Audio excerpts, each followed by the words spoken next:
Olá e bem-vindos! Hoje vamos mergulhar num tema fascinante, a visão computacional.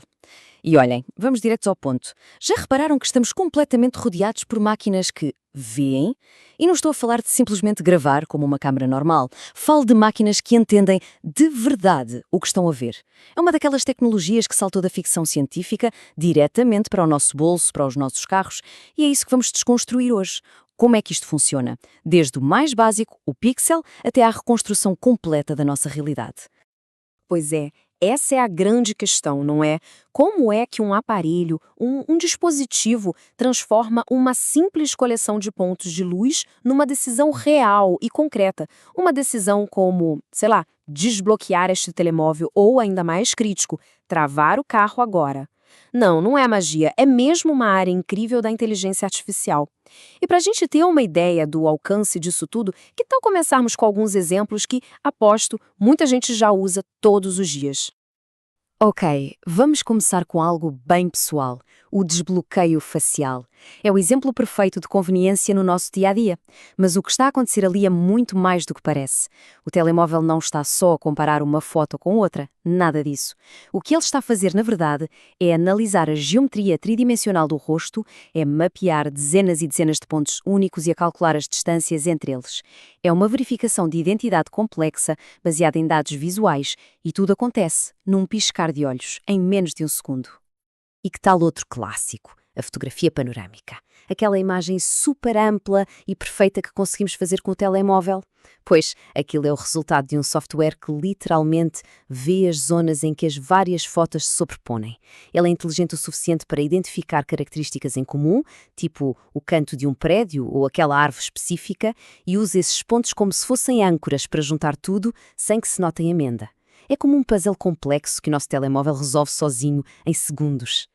E agora, vamos subir, e muito, o nível de complexidade e, claro, de responsabilidade. Vamos falar de carros autónomos. Aqui, a visão computacional não é só um extra, é o sistema nervoso central do veículo.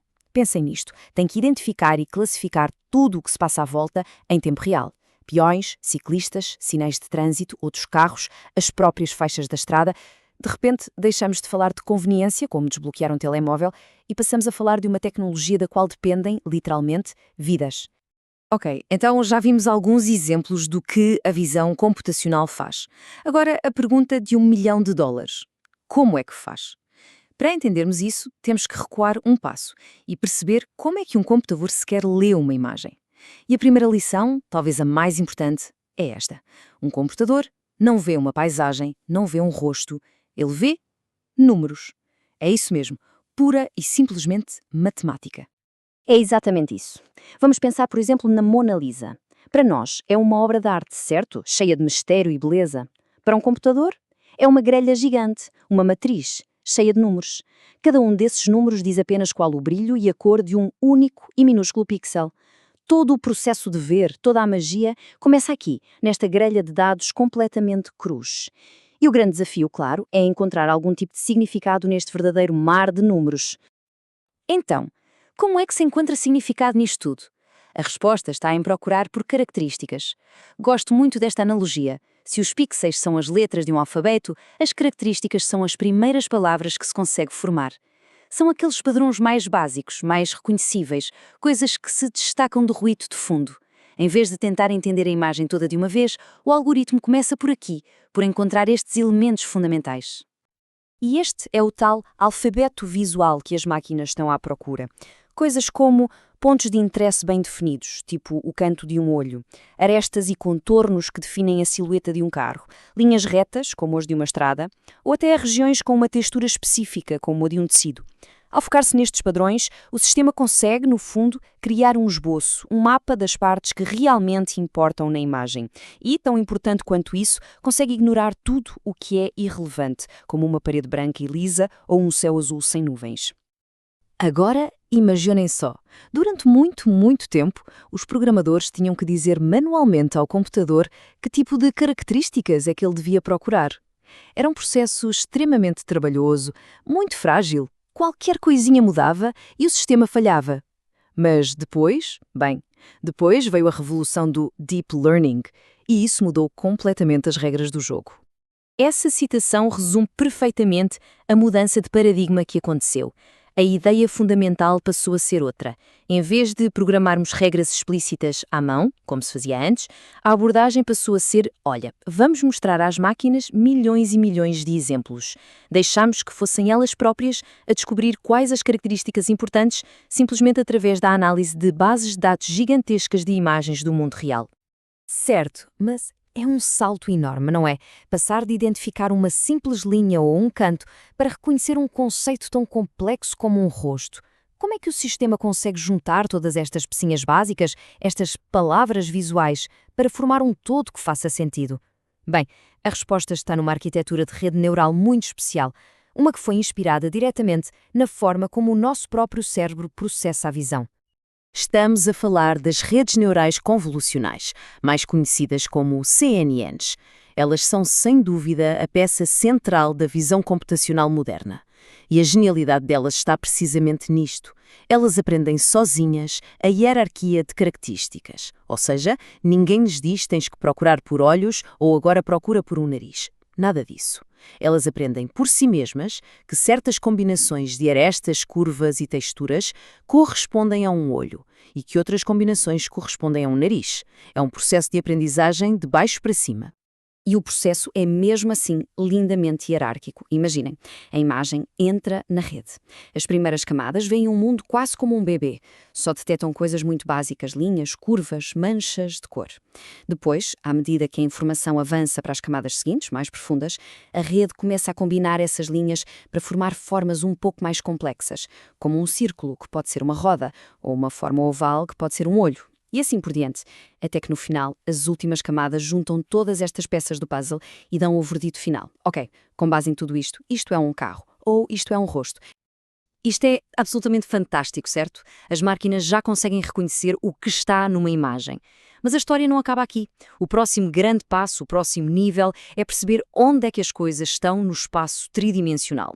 É a transição de uma compreensão 2D, totalmente plana, para uma percepção 3D do mundo à nossa volta. E uma das técnicas-chave para fazer isto chama-se estrutura a partir do movimento, ou SFM, para abreviar. E o conceito por trás disto é, na verdade, bastante intuitivo, porque é muito parecido com a forma como a nossa própria visão funciona. Pensem assim, se tirarmos várias fotografias de um objeto, mas de ângulos ligeiramente diferentes, o computador consegue analisar as pequenas diferenças entre essas imagens para, adivinhem, calcular a profundidade e reconstruir a forma 3D desse objeto. O mecanismo por trás disto chama-se triangulação, e é exatamente o mesmo princípio que os nossos dois olhos usam para nos dar a noção de profundidade.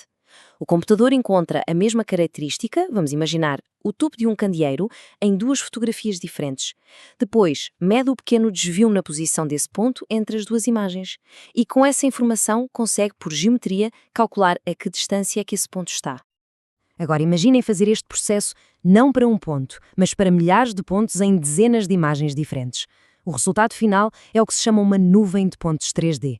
Na prática, é um gêmeo digital da cena ou do objeto, onde cada pontinho tem as suas próprias coordenadas, x, y e z no espaço. É a criação de uma estrutura tridimensional completa a partir de nada mais do que um conjunto de fotografias 2D. E é exatamente aqui que as duas peças se juntam. De um lado, a capacidade de reconhecer objetos. Do outro, a capacidade de mapear o espaço em 3D. Quando combinamos estas duas coisas, uau, abre-se um universo de possibilidades. Já não estamos a falar só de criar modelos 3D bonitos para olhar. Estamos a falar de permitir que as máquinas interajam com o mundo físico de uma forma muito, muito mais inteligente e consciente. E as aplicações que isto desbloqueia são verdadeiramente transformadoras. Pensemos nisto. Realidade aumentada que é realmente imersiva, que consegue colocar objetos virtuais no mundo real de forma realista, porque entende a geometria da sala. Robôs muito mais inteligentes que conseguem navegar sozinhos em armazéns supercomplexos ou em locais de desastre.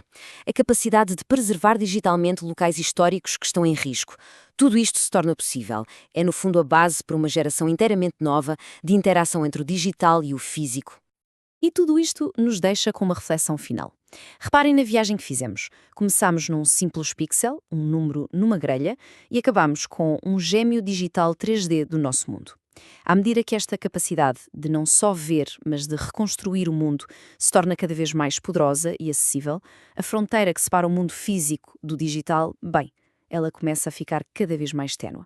A grande questão, daqui para a frente, talvez já não seja o que é que as máquinas conseguem ver, a questão passa a ser como é que a visão delas vai, inevitavelmente, remodelar a nossa própria realidade.